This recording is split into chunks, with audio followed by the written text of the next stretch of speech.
Village limits లో Sanjana farm house అని ఉంది. ఇప్పుడు చూస్తున్నది దీంట్లో ఇల్లీగల్ యాక్టివిటీస్ జరుగుతున్నాయని చెప్పి ఇన్ఫర్మేషన్ రావటం, అప్పుడు రాజేంద్ర నగర్ జోనల్ ఫోర్స్ కొంత మొబిలైజ్ చేసి ఎస్ఓటీతో సహకారంతో ఇక్కడికి వచ్చి రైడ్ చేయడం జరిగింది.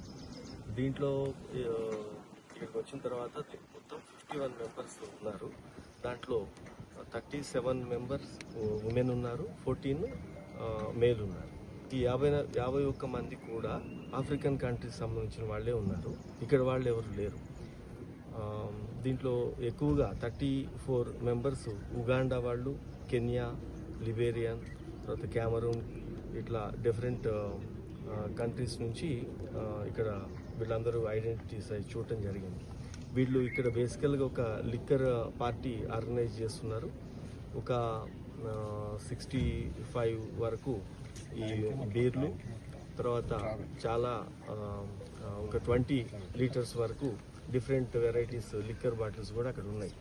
వీళ్ళు ఎవరు కూడా ఈ పార్టీ ఆర్గనైజ్ చేయడానికి పోలీస్ పర్మిషన్ కానీ ఎక్సైజ్ లైసెన్స్ పర్మిషన్ కానీ ఏం తీసుకోలేదు.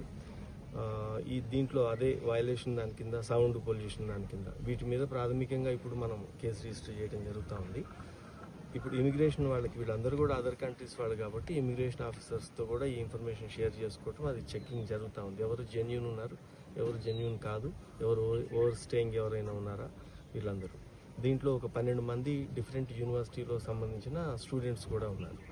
ఇది చెక్ అయిన తర్వాత వాళ్ళ ఎఫ్ఆర్ఆర్ఓ సంబంధించిన వాళ్ళ రూల్స్ ప్రకారం దీనికి యాక్షన్ ఏ విధంగా ఉంటుందో వాళ్ళకి ఎగనెస్ట్గానేమో ఆ విధంగా ఉంటుంది. ఈ ఫామ్ హౌస్కి మీద అతని యజమాని వీళ్ళ మీద ఈ ఇల్లీగల్ పార్టీ ఆర్గనైజ్ చేసినందుకు ఒక కేసు అవుతుంది. తర్వాత వీళ్ళు ఈ లిక్కరు, తర్వాత హుక్కా, ఇదంతా ఏది ఉందో అది సీజ్ చేయడం జరిగింది.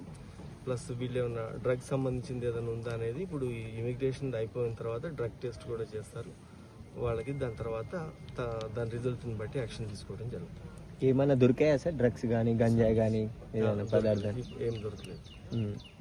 బర్త్డే పార్టీలో లిక్కర్ అయితే విజిబుల్గా ఉంది. ఇప్పుడు అది కూడా చేస్తారు. బర్త్డే పార్టీ మామ అని ఒక అమ్మాయి, ఒక లేడీ, ఆమె ఆర్గనైజ్ చేసింది ఇదంతా. ఆమె ఏం చేస్తారు సార్ ఇక్కడ? ఈమె ఇప్పుడు తెలిసింది అయితే ఇది ఓవర్ స్టేయింగ్ లో ఉంది అని. ఇంకా ఇప్పుడే కదా ప్రొఫైలింగ్ చేస్తున్నారు వాళ్ళు. చేస్తుంటే వాళ్ళకి కొన్ని గతంలో ఉన్న కేసులు కానీ ఇవన్నీ అవి బయటకు వస్తాయి. అవి చూసిన తర్వాత దాని మీద యాక్షన్ తీసుకుంటారు. మొత్తం 12 స్టూడెంట్స్ ఉన్నారు సార్, ఇంకెవరన్నా?